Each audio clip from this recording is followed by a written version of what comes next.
Hello and welcome to this lecture of the series Introduction to Algorithms, and today we are going to discuss recurrences.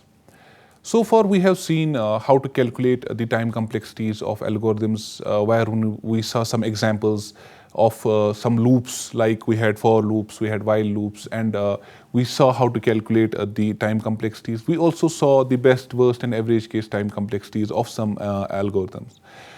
But what happens is that at times an algorithm can have a recursive call to itself.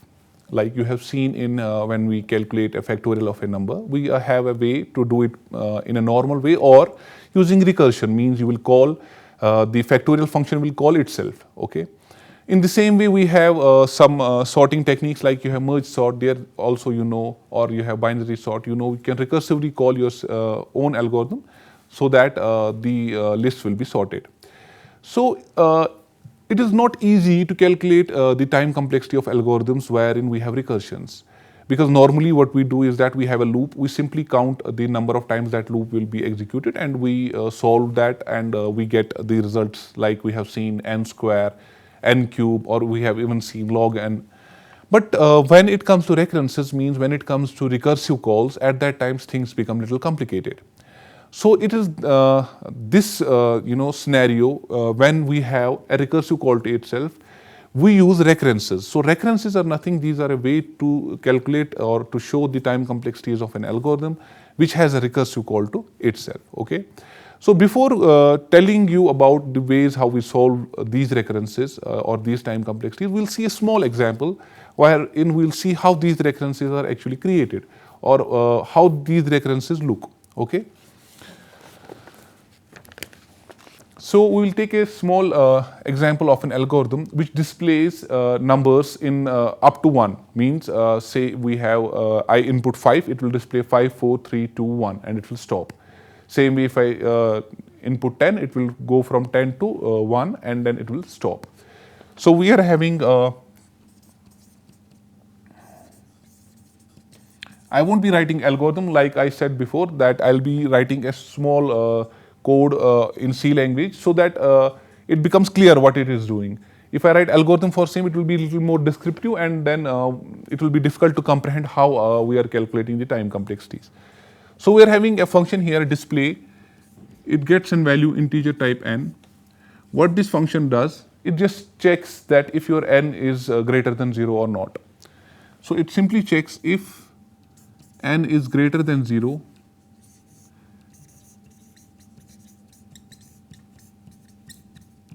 so it will print your value.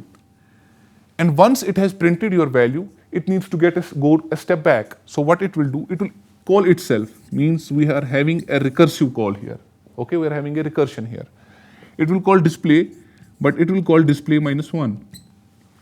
We know that whenever we have a recursive call, we will go on decreasing the values, and then there will be a stopping condition. So this is the stopping condition where it will stop. If we don't have a stopping condition, and if this function does not decrease, it will go infinite. Means if I don't write here n minus 1, I simply write n, then it will be an infinite. It will go on infinitely. So we have two things in recursions. One, we are decreasing the values, and second, we have a stopping condition. Now what will happen if n equal to 0? When n will be equal to 0, this function, it will be executed. There will be only one execution, that is, it will only check this. Okay. So it will only check 1, and it will exit. Okay. So this will happen when n is less than 0 or n equal to 0. When n is equal to 0, it will execute only one time. So if n is not equal to 0, if n is greater than 0, it will go here. So it will execute this one time, plus this will be executed how many times? N minus 1 times. Okay. Not n minus 1 times, t n minus 1 times. Means the time that will be taken by n minus 1. Fine.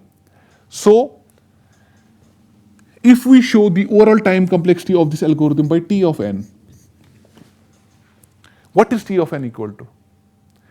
So we are having two cases here. This is the stopping case, and this is the running case. Here n will be greater than 0. Okay. So now we can see the difference here. Earlier when we were calculating time complexities, we simply use it to add these values and we'll use it to get time. But we cannot add these values because we are having here another time complexity which we don't know yet. Okay, so we can show this as T of n means the time that's taken by this algorithm to run is equal to, and this is how we show a recurrence. It is equal to 1. When is it equal to 1? When n is equal to 0. Fine. And same will take time t n minus 1 plus 1. When n is greater than 0. Okay. So this is your recurrence. So now you don't have Tn equal to n plus 1, n square plus 1, n log n, but you are having two cases. One is the base case, the stopping case of your recurrence. When n will be equal to 0, your time will be 1. Okay, it will stop. Other than that, whenever n is greater than 0, it will recursively call itself Tn minus 1 plus 1. So now the question arises is how we can solve this recurrence. It is not an easy thing to solve this because there is a value. This is dependent on something which is itself dependent on something. It's not solved. Okay. So to solve these recurrences, we have got 4 methods that we are going to discuss in your syllabus or under this topic, that is your algorithms. The first one is your substitution method. In substitution method, what we do is that we guess. We say, okay, it looks to me like this will be of the order log n or n, and then we use induction. Because we have guessed an answer, we use induction to see if that is true or not. The second one is the iteration method. What you do in iteration method is that you solve this, you open this, you do many iterations, you substitute value, you keep on substituting value for n minus 1, then you will be substituting for n minus 2, till you find a pattern, and then you get an answer. The third method is your, what we call it, recursive trees. Okay. So in recursive trees, what you do is that you make a tree. Fine. So I'll be writing those methods here so that you'll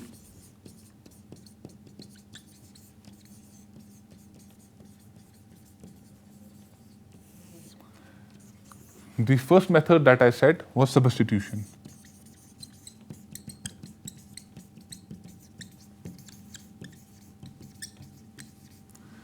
So I said in substitution what we do? We guess and we use induction.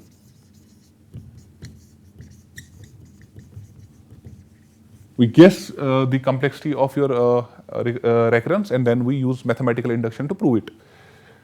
The second one is your iteration method. In iteration method, what we do? We open your recurrence, we keep on going for, we substitute values like we substitute for Tn minus 1, then Tn minus 2, then Tn minus 3. Then we bound it until we find some pattern and then we solve it, okay, for the result. The third one is your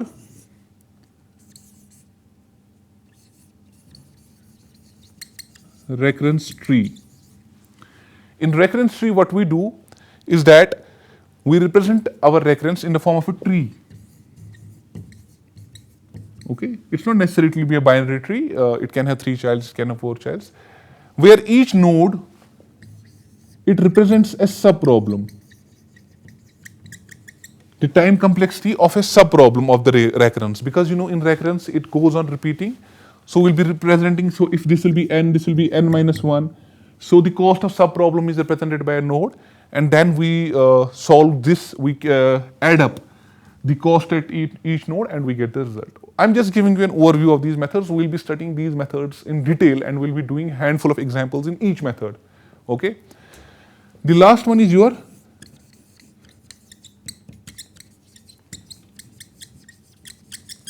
Master's theorem. So Master's theorem, what it does is that you have to memorize some cases, okay? You have to memorize 3-4 cases, and once you memorize those cases, then you have to see where your recurrences fits. Wherever your recurrences fits, you will be able to just say the time complexity of that algorithm, without, or that recurrence without actually solving it. Okay, so obviously it is written at the end because while you do these three, you actually master, you actually understand that how these recurrences are unfolding and how we are generating time complexities. So that's why when it comes to Master's theorem, it is easy for you to actually see where your recurrence fits and which case your recurrence fits, and you are able to generate the result for that recurrence. Okay, so we'll be doing Master's theorem for two. One is your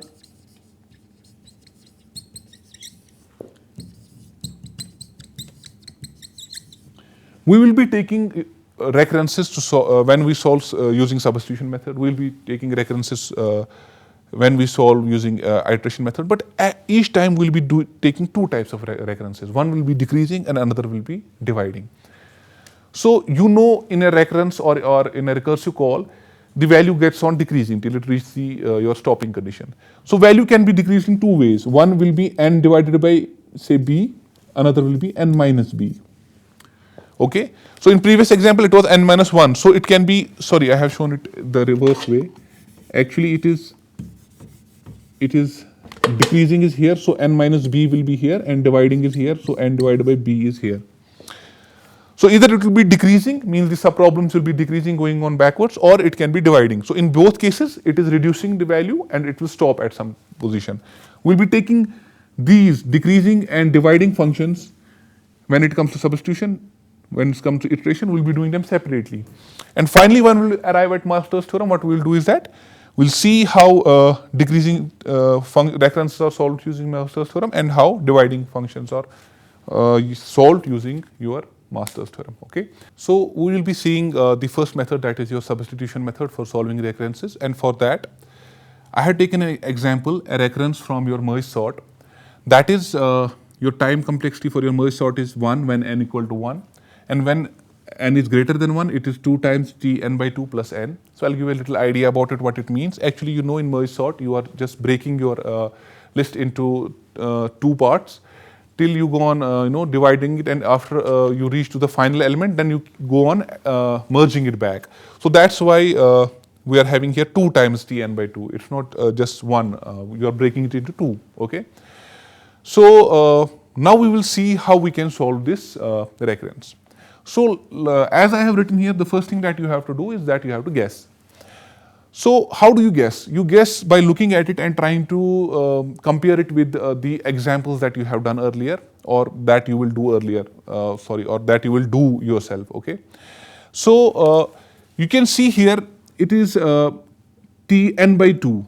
And we have seen while in the analysis of for loops that when there was n multiplied by 2 or n divided by 2, it used to come somewhere near log of n.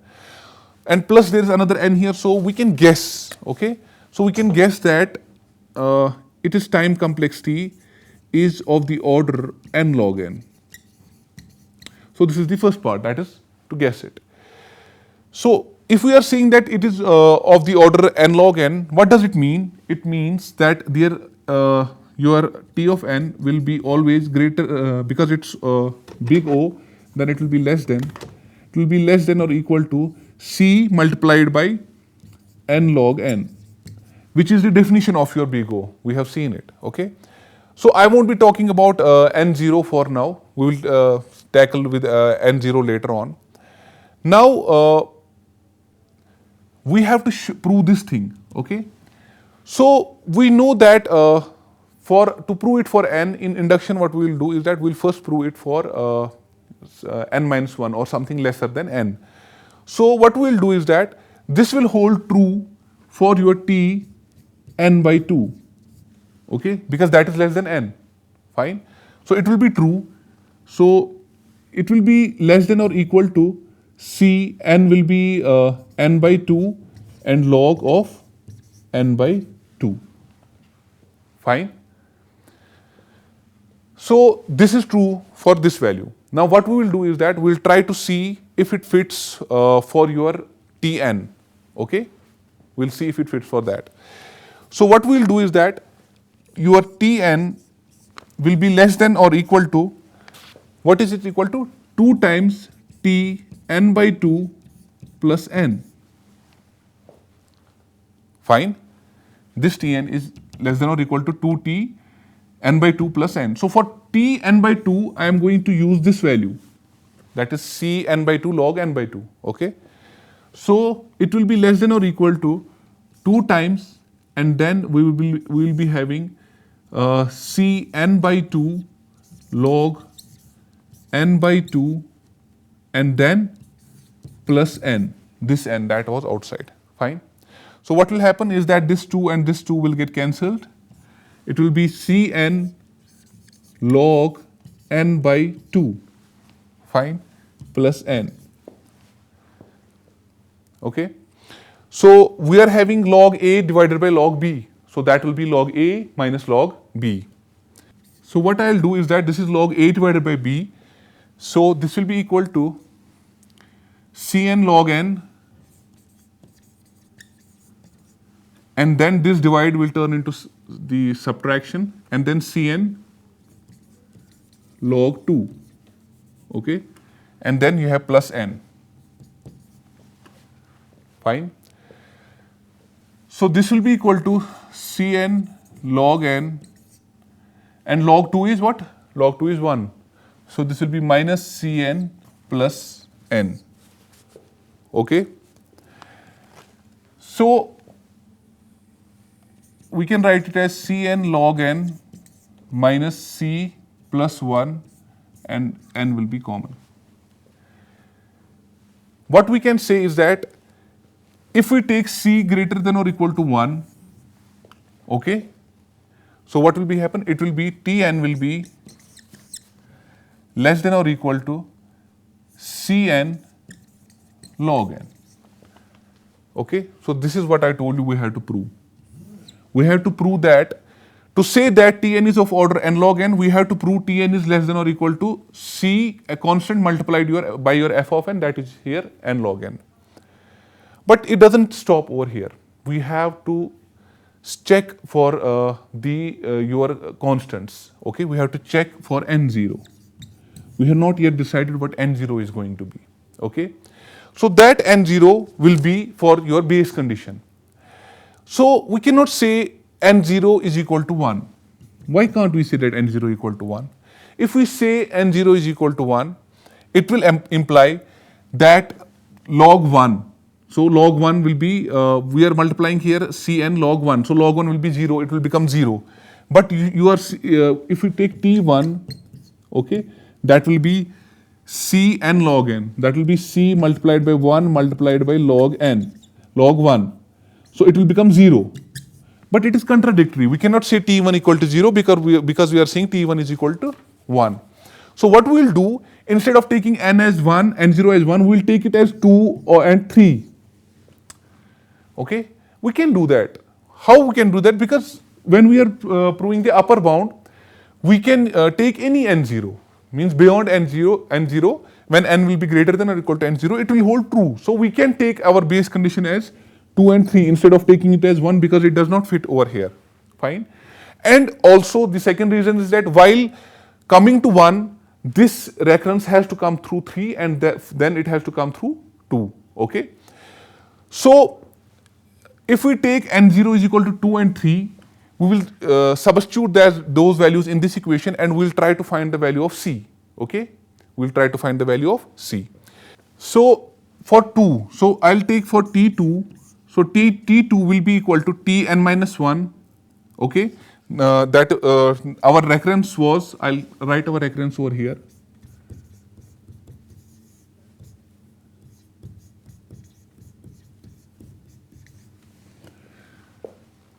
So T2, I'll substitute value here, okay. So it is going to be 2 times T1, okay, plus what is n? N is 2. So it will be T1 is your 1, so it will be 2 plus 2, 4. So that is your T2. Similarly for T3, it will be 2 times T, again here will be 1 plus 2. So it will be plus 3 will be here because n is 3, okay. So it will be 2 plus 3 is 5. So now we have to see how these two will fit here. because we have to calculate your C. So how they will fit? If we take T2, it will be less than or equal to 2 multiplied by n log n. ठीक है, n is 2 and log n is log 2, that is 1. So T2 will be log 2 is 1, 2 multiplied by 2 is 4. And what is T2? We have calculated T2 is 4. So it is true, 4 is less than or equal to 4. Fine. So taking C as equal to 2 is sufficient for this. We'll again check it here. If it suffices, then we have calculated our C as well. So we'll take in another example, we'll take for T3. So T3 should be less than or equal to, okay, C, which we have taken as 2, okay. Then we have to take n log n. So n is 3, then log of 3, okay. So it will be true here as well. So we have calculated your C, which is equal to 2.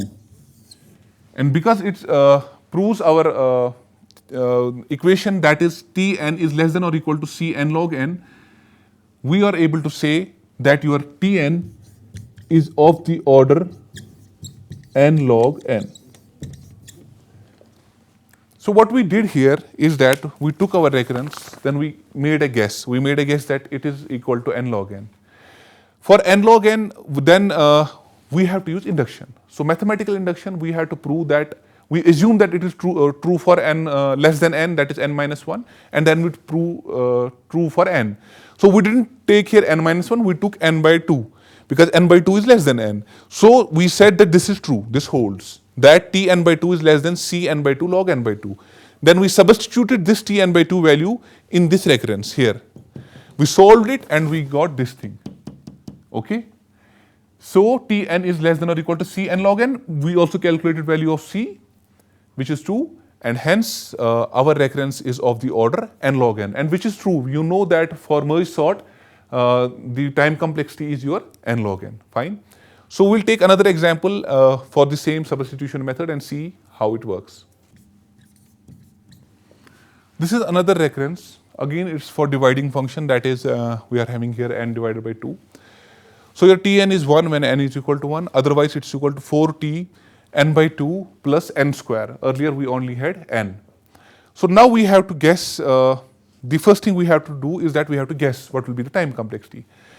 As earlier I told you that because here we are dividing n by 2 and we have an experience that whenever n is divided by 2 or multiplied by 2, it somehow comes nearer to log n. So we can guess that it will be having time complexity of log n, but because there is n square here as well, so we can say, to be on safer side, we can guess that it will be n square log n, okay. So what is our guess? So our guess is that its time complexity is n square log n, okay. So when we say it is n square log n, it means that it will imply that your Tn, okay, will be greater than or equal to Cn square log n.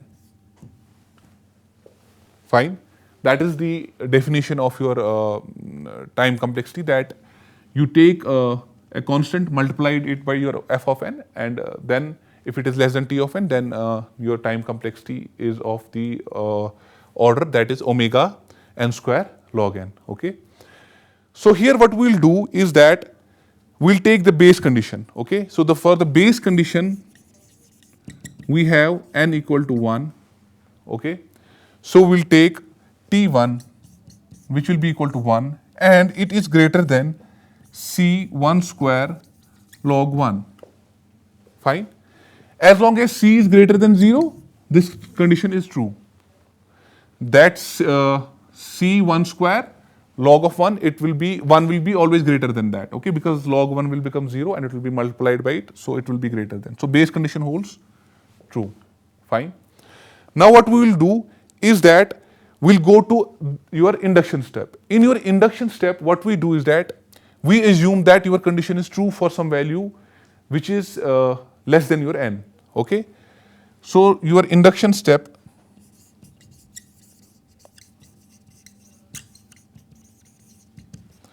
we'll assume for some value m which is less than n, it is true. Okay, so it will mean that your Tm will be greater than or equal to Cm square log of m.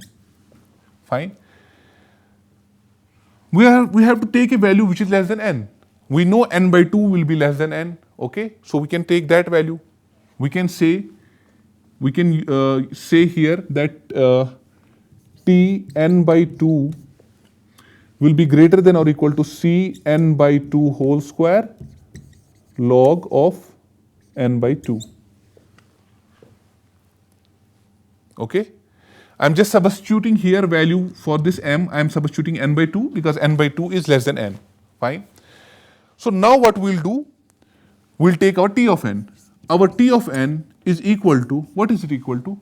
Our T of n is equal to 4T n by 2 plus n square, isn't it? Okay, so we'll substitute this value here for Tn by 2.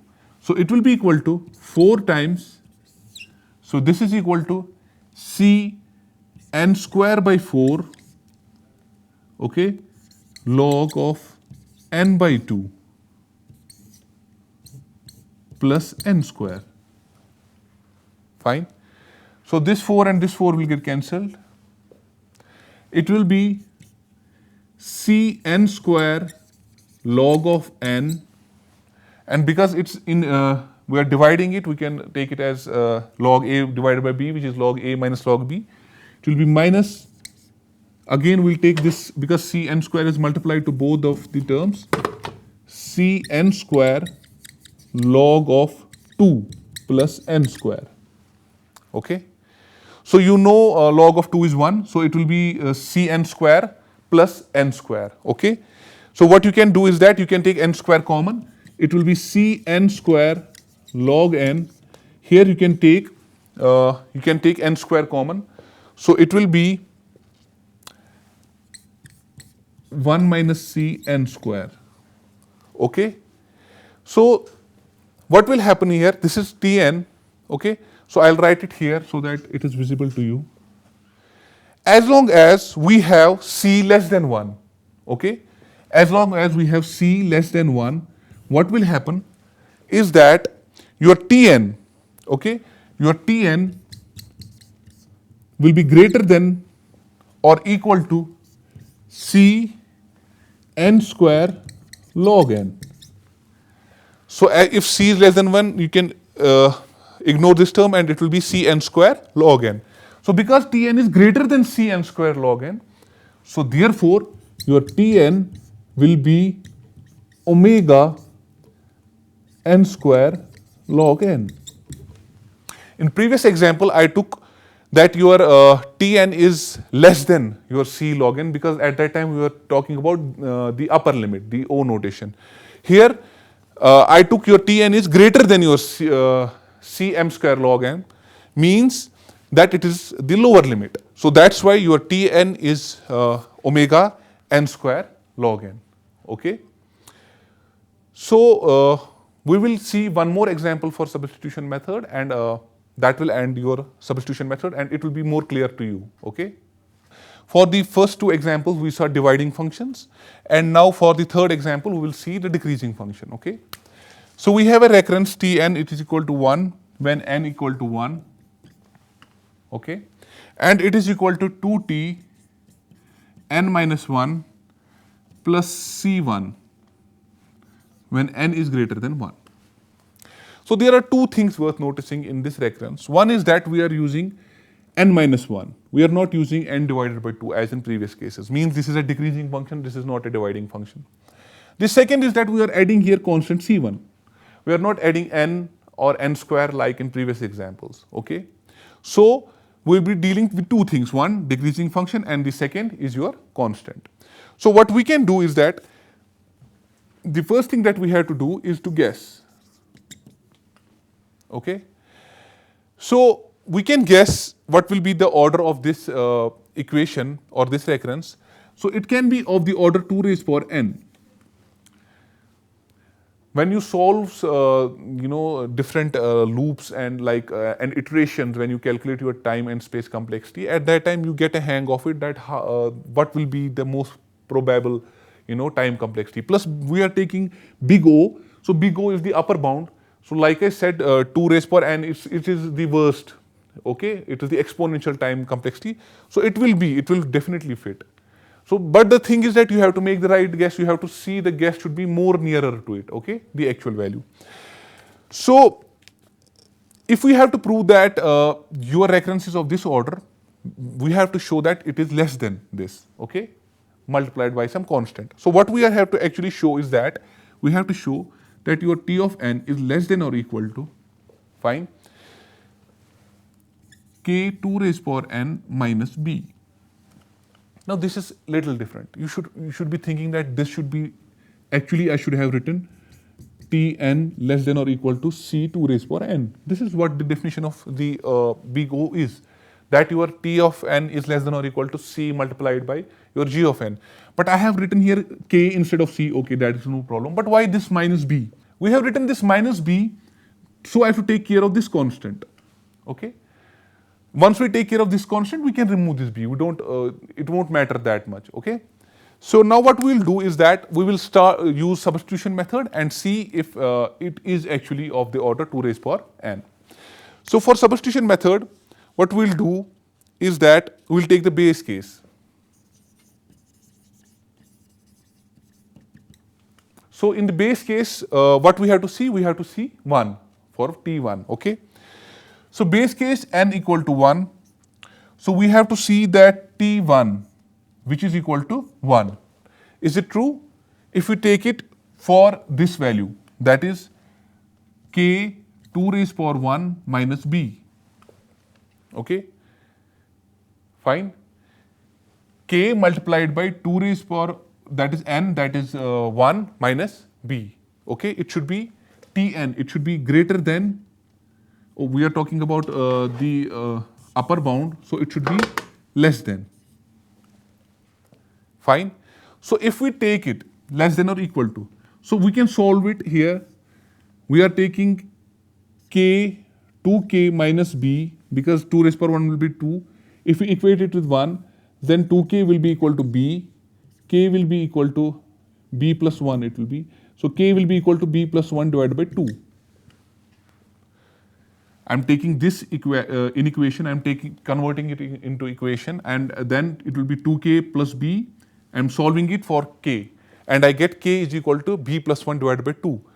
So this is true. This condition will hold as long as k is equal to b plus 1 divided by 2. Fine. So that is our base condition. Now what we'll do, we'll see our induction step.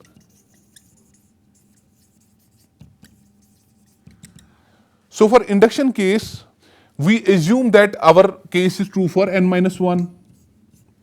We can take n minus 1 here directly because we have a decreasing function. Earlier when we had to take value less than n, we took it as n by 2. Okay. So for induction case, we assume that it is true for your n minus 1. Okay. So what we'll do is that, what will be n minus 1? N minus 1 will be less than or equal to k 2 raised power here n minus 1 and then minus b. So it is true for this case.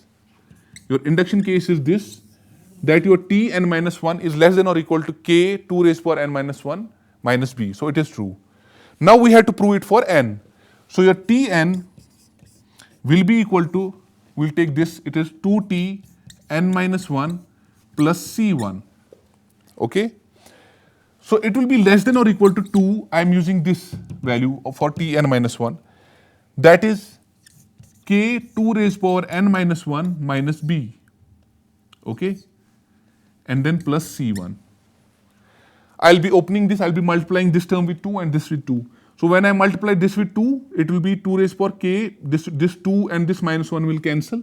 It will be less than or equal to k raised power k into 2 raised power n.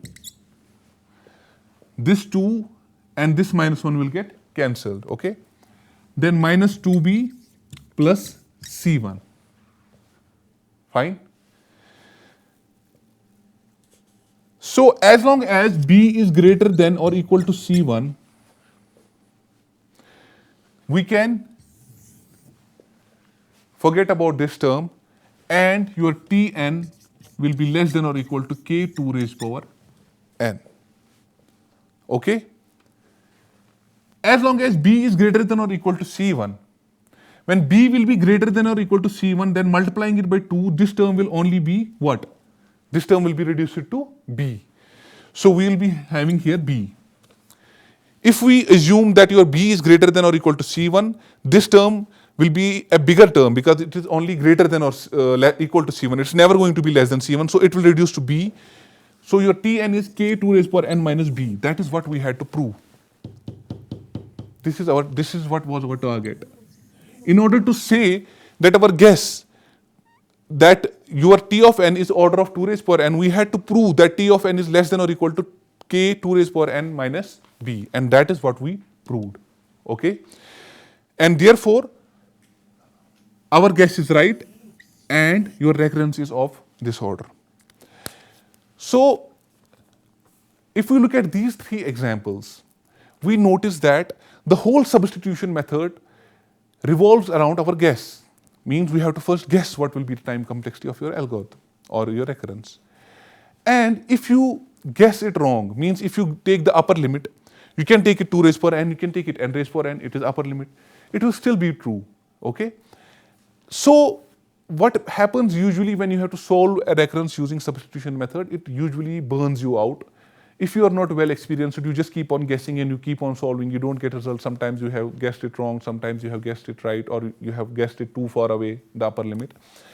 So the whole success of this substitution method depends upon your experience and how you guess it. We will remove this guessing technique in your iteration method and in your recursive trio methods. There we will see that we don't have to guess, we have to actually solve your recurrence to get the result. Okay. So that finishes our today's lecture. In today's lecture, we saw about recurrences, what recurrences are, how recurrences are made, and because they are not, we cannot solve recurrences using the traditional method like we solved the previous time complexities. We saw that there are 4 methods of solving recurrences, that is your substitution method, iteration method, recursive tree methods, and master theorem method. And out of those 4, today we saw your substitution method, and we applied substitution method on 2 types of functions. One was your decreasing function and another was your dividing function. So with this, today's lecture ends, and I hope to see you in our next lecture. Thank you.